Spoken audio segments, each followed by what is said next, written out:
자, 여러분 안녕하세요. 이제 우리 22년도 1회차 전기설비 기술 기준에 대한 문제풀이를 진행할 텐데요. 자, 일단 보시게 되면은 이제 우리 설비 기술 기준 20문제 중에서 대략 한 15문제에서 16문제 정도는 충분히 학원에서 배운 내용을 가지고 충분히 풀 수 있었고요. 한 4-5문제 정도가 이제 처음 보는 문제라서 좀 어렵게 느껴졌을 수가 있어요. 근데 이 키워드를 가지고 문제를 풀면 충분히 풀 수 있기 때문에 같이 한번 키워드를 잡아가면서 내용 정리하면서 문제를 풀어가 보도록 하겠습니다. 자, 일단 우리 81번부터 볼게요. 자, 81번 보시면요. 저압 가공 전선이 안테나와 접근 상태로 시설될 때 상호 간의 이격거리는 몇 센티미터 이상이어야 하는가라고 되어 있는데요. 자, 이거 같은 경우는 일단 답을 찍어내는 키워드부터 같이 보자라고 하면, 자, 얘는 저압이 나왔고 이격거리이기 때문에 답은 60cm가 될 것이다. 이렇게 보시면 되겠습니다. 자, 이거 같은 경우는요, 지금 일단 제일 중요한 포인트는 가공 전선로예요. 가공 전선로에서는 주로 물어보는 포인트가 4가지가 있어요. 첫 번째는 굵기, 두 번째는 높이, 세 번째는 이격거리, 네 번째는 경관이 되겠습니다.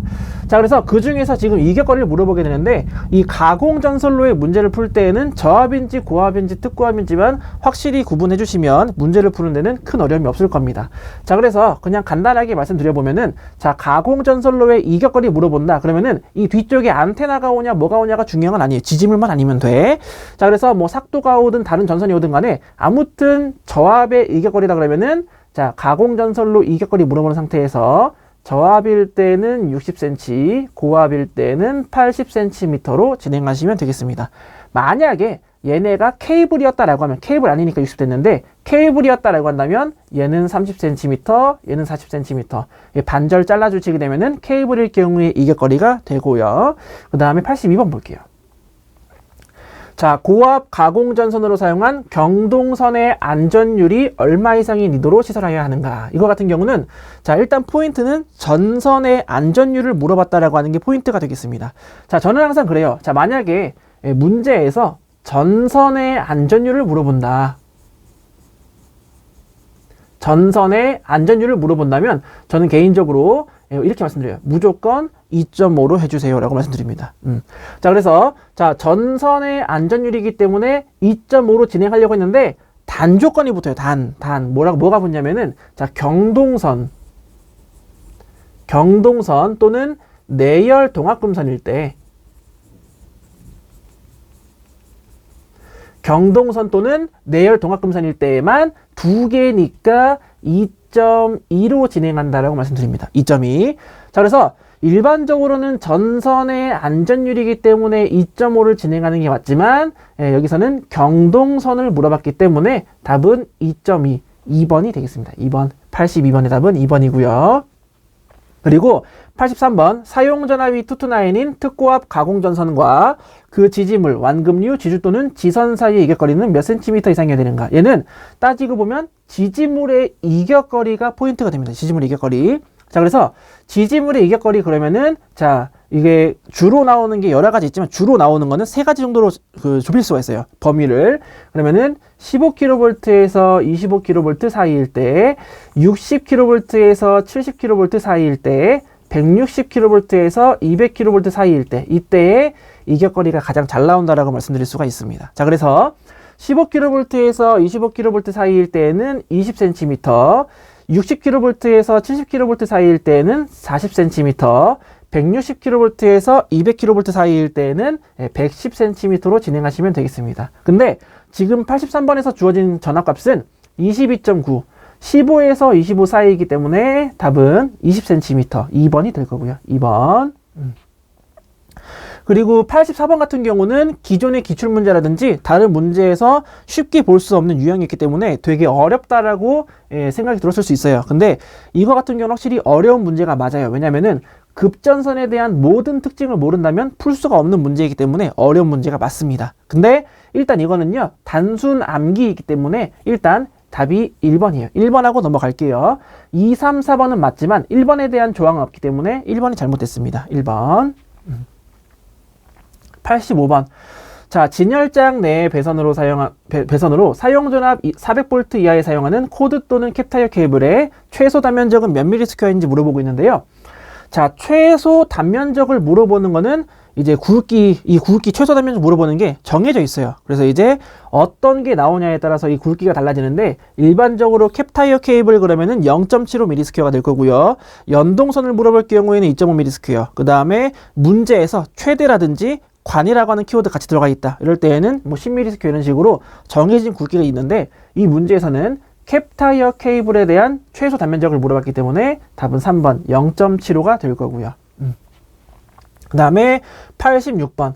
자, 이거는요, 제가 아까 전에 뭐 전선로, 가공 전선로라든지 뭐 지중 전선로 이런 식으로 해서 전선로에 대한 문제 잘 나오는데, 그거 말고 전선로 파트가 아닌 파트에서 뭐가 잘 나오냐라고 하면 뭐 접지가 있을 수 있고, 과전류 차단기 있을 수 있고, 기구 등의 보호장치 있을 수 있고, 그 다음에 절연내력 시험 전압이 나올 수가 있다라고 말씀드릴 수가 있어요. 근데 그 중에서 86번은 절연내력 시험 전압을 물어보는 문제가 된다라는 거죠. 보시게 되면요, 이 절연내력 시험 전압은 1년에 한두 번씩은 나오게 되어 있다라고 말씀드릴 수가 있는데, 자, 일단 얘 같은 경우는 우리 이렇게 구분합니다. 자, 절연내력 시험 전압 물어본다. 그러면은 접지가 됐는가 안 됐는가 따져보는 거예요. 자, 그래서 이거 같은 경우는 중성점 비접지가 되어 있기 때문에 중성점 비접지는 최대 사용 전압의 1.25배를 진행해 주는 거기 때문에 23,000V에 4분의 1 더해주게 되면 답은 4번 28,750이 될 겁니다. 28,750. 근데 이건 중요한 거니까 내용을 한번 쫙 정리해 드린다라고 하면은, 자, 얘 같은 경우는 이제 우리가 시험 전압이다라고 하면, 자, 7kV 이하인지 7kV를 초과하는지, 그리고 중성점 비접지, 중성점 접지, 중성점 다중접지, 중성점 직접접지 해가지고 총 6가지 숫자가 나오고, 6가지 숫자. 그래서 이제 6가지는 이거 2개 하나로 묶고 얘를 2개 나눠서 170kV 이하가 될지 초과가 될지 이 2가지에 대해서 더 보게 되면은 총 6가지 숫자가 나올 거예요. 그래서 7kV 이하일 때에는 1.5배, 그 다음에 7kV를 초과하던가 중성점 비접지가 되어 있을 때에는 1.25배, 중성점 접지가 되어 있을 때에는 1.1배, 중성점 다중접지가 되어 있을 때에는 0.92배, 중성점 직접 접지인 상태에서 170kV 이하일 때에는 0.72배, 초과할 때에는 0.64배가 된다. 이렇게 구분하시면 되겠습니다. 한 번 더 말씀드리면, 자, 절연내력 시험 전압 물어본다. 그러면은 접지가 됐는가 안 됐는가 보시는 거예요. 접지가 됐다라고 하면 비접지인지 접지인지 다중접지인지 직접접지인지 구분하셔야 되시고, 안 됐다라고 하면은 7kV 기준으로 해서 넘냐 안 넘냐 이걸로 구분하시면 되겠습니다. 물론 얘네 말고 이 값들 다 이제 곱해졌을 때에도 최소 이 정도 돼야 된다라고 해서 최저 전압값이 있는데, 이거는 나중에 수업 시간에 다시 한번 보도록 하고요. 일단 우리 필요한 거는 이 정도니까 1.25배 곱해서 28,750V가 나왔다, 이렇게 보시도록 하시고요. 자, 이제 넘어가서 87번 보겠습니다. 지중전선로를 직접 매설식에 의하여 시설할 때 차량 및 기타 중량물의 압력을 받을 우려가 있는 장소인 경우 매설 깊이는 몇 미터 이상으로 시설하는가 라고 물어봤는데요. 자, 지중전선로를 시설할 때에는 압력을 받는 장소인가 받지 않는 장소인가 2가지로 구분되는데, 여기는 압력을 받을 우려가 있다라고 했기 때문에 답은 2번 1.0이 되겠습니다. 간혹 가다가 재작년까지 1.2였기 때문에 3번으로 착각하시는 분도 계시는데, 우리 KC로 바뀌면서 1.0, 1m로 바뀌었다는 거 충분히 숙지하시고 계셔야 되시고요. 그 다음 88번. 플로어덕트 공사에 의한 저압 옥내배선 공사일 때 잘못된 게 뭐냐라고 물어봤어요. 그러면은 이런 문제는요, 굉장히 자주 나오는 유형 중에 하나입니다. 자, 옥내배선 공사일 때는요, 옥외는 쓸 수가 없다예요. 답은 2번이고요. 2번. 쉽죠? 89번. 중앙급전 전원과 구분되는 것으로서 전력 소비지역 부근에 분산하여 배치 가능한 신재생 에너지 발전 설비 등의 전원으로 정의되는 용어는, 자, 이거는 우리 KC 넘으면서 새롭게 추가된 파트 중에 하나죠. 분산형 전원 설비. 그래서 답은 3번. 문제의 답이 있죠. 분산형 전원이 되고요. 그 다음 90번 보겠습니다. 애자 공사에 의한 저압 옥측 전선로는 사람이 쉽게 접촉될 우려가 없도록 시설하고 전선의 지지점 간의 거리는 몇 미터 이하여야 하는가라고 물어봤는데요. 자, 이거 같은 경우는 뭐 옥측 전선로, 가공 전선로 이런 게 중요한 게 아니에요. 이런 게 중요한 게 아니고, 여러분들은 애자공사에 대해서 물어봤다. 이게 중요한 겁니다. 이게. 그래서 이제 애자공사에 의한 공사를 물어보는 건데 이 중에서 뭘 물어봤냐면은 지지점 간의 거리가 몇 미터인지를 물어봤어요. 그래서 이제 여러분들 얘는 정해져 있습니다. 어떻게 하시면 되냐면은 자, 애자공사에 대한 지지점 간의 거리를 물어봤다. 자, 애자사용공사에서 지지점 간의 거리를 물어봤다. 지지점 간의 간격을 물어봤다. 이럴 때에는 여러분들은 2m라고 진행해 주시면 돼요. 2m.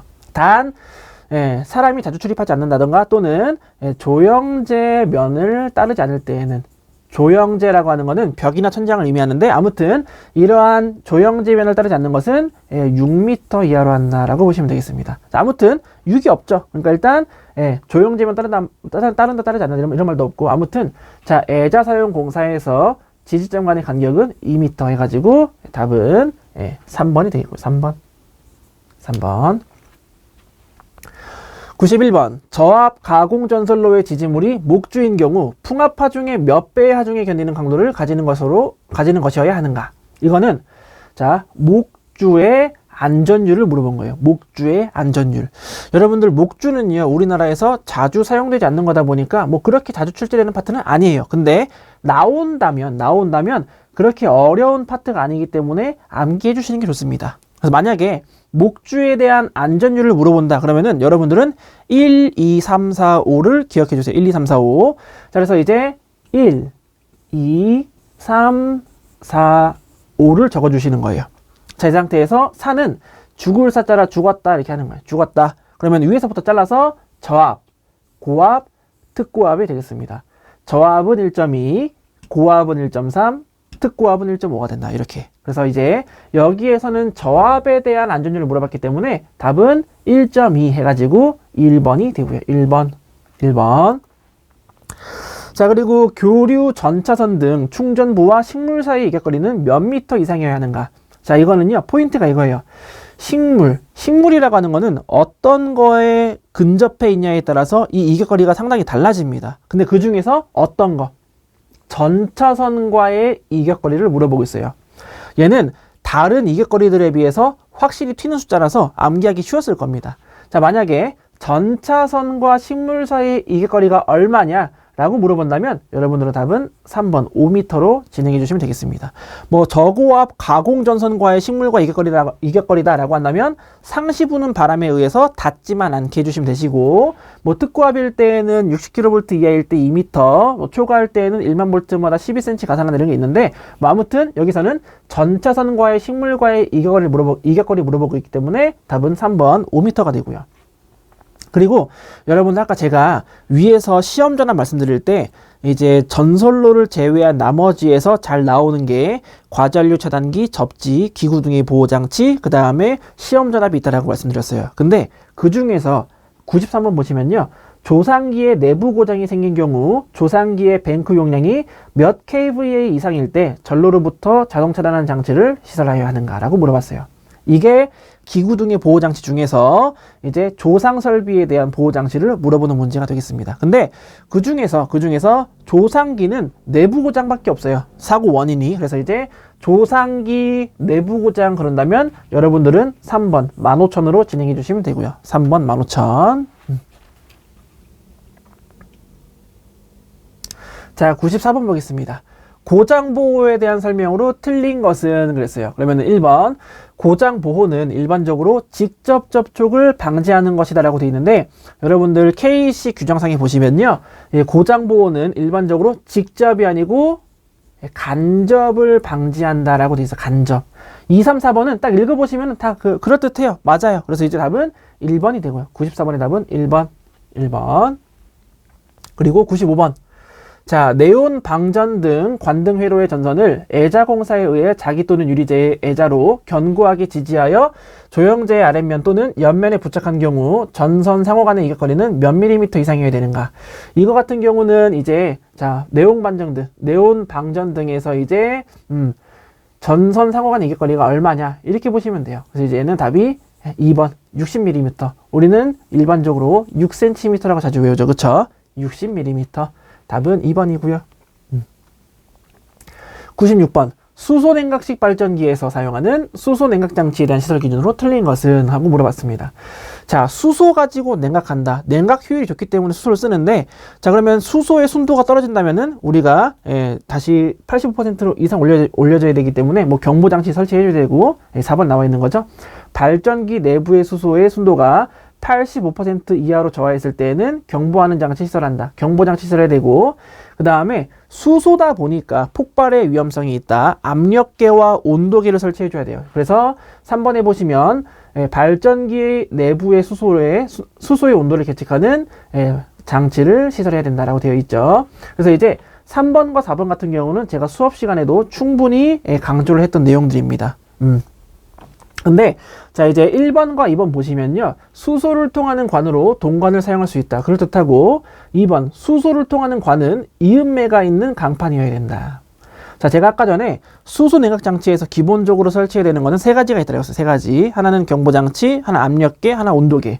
압력계를 설치하는 이유는 충분한 압력이 들어가기 때문에 그런 거예요. 근데 여기 보시면은 이음매가 있으면 압력을 견디기 쉽지 않은 구조가 되겠죠. 그쵸? 이음매가 없는 강판이 되어야 됩니다. 그래서 이제 96번의 답은 2번이 되고요. 2번. 97번. 전력 보안 통신 설비인 무선 통신용 안테나 등을 지지하는 철조의 기초 안전율은 얼마 이상이어야 되는가? 자, 우리 일반적으로 외우는 전선로의 지지물의 기초 안전율은 2가 되겠죠. 2가 되는데, 여기는 전력 보안 통신 설비가 되기 때문에, 자, 무선 통신용 안테나를 하는 뭐 철조의 안전율이 얼마냐? 그러면은 답은 2번 1.5가 되겠죠. 1.5. 97번의 답은 2번 1.5가 되고요. 98번. 특고압 가공전선로의 지지물의 양측의 견간의 차가 큰 곳에 사용하는 철탑의 종류는? 자, 이거는 포인트가 이거 됩니다. 견간의 차가 큰 곳에 사용한다. 자, 우리 철탑의 종류는 5가지가 있어요. 보강형, 내장형, 그 다음에 일류형, 직선형, 각도형. 이렇게 직선형과 각도형은 3도를 넘냐 안 넘냐에 따라서 2가지가 구분되는 거고, 그 다음에 일류형은 뭐 전가속성 일류한다. 답이 다 나와 있어요. 근데 내장형 같은 경우는 문제 내기 참 좋아요. 견간의 차가 큰 곳이라든가 또는 직선형 열기마다 내장 장치를 1기씩 설치해야 된다. 이런 식으로 해가지고 문제로 낼 만한 것들이 충분히 잘 나오기 때문에 철탑 중에서는 내장형이 잘 나온다. 이렇게 보시면 되겠습니다. 아무튼 여기서 견간의 차가 큰 곳이라고 하는 키워드가 나왔기 때문에 98번의 답은 1번 내장형이 되고요. 내장형. 자, 99번. 사무실 건물의 조명 설비에 사용되는 백열전등 또는 방전 등의 전기를 공급하는 옥내전로의 대지전압은 몇 볼트 이하인가? 여러분은 이거는요 끝났어요. 자, 대지전압이다라고 하면 여러분들은 90% 이상이 300볼트가 나온다라고 보시면 돼요. 300이 아닌 경우는 150이나 600인데 여기에는 그런 게 나와 있지가 않죠. 그렇죠? 그래서 일단 자, 대지전압 그러면은 300볼트에서 답은 2번이 될 거고, 자, 100번은 이번에 새로 생긴, 그쵸? 분산형 전원 설비에 대한 문제가 될 건데, 분산형 전원 설비 중에서 전기 저장 장치에 대한 내용이 되겠습니다. 이거는요, 이제 여러분들이 그냥 단순히 암기해 주셔야 되는 이런 게 있을 수 있다라고 해서 나온 문제이기 때문에 답은 4번하고 암기해 주시면 되겠습니다. 자, 그래서 우리가 빠르게 문제를 풀어봤어요. 빠르게 문제 풀어봤는데, 사실상 설비는 이제 우리가 충분히 암기가 되어 있는 상태에서 키워드를 통해 문제를 푸는 거기 때문에 충분히 우리가 이 키워드를 통해서 문제를 풀어봤고요. 자, 아무튼 이제 이렇게 해가지고 우리가 설비에 대한 문제풀이를 마치도록 하겠습니다. 고생하셨습니다.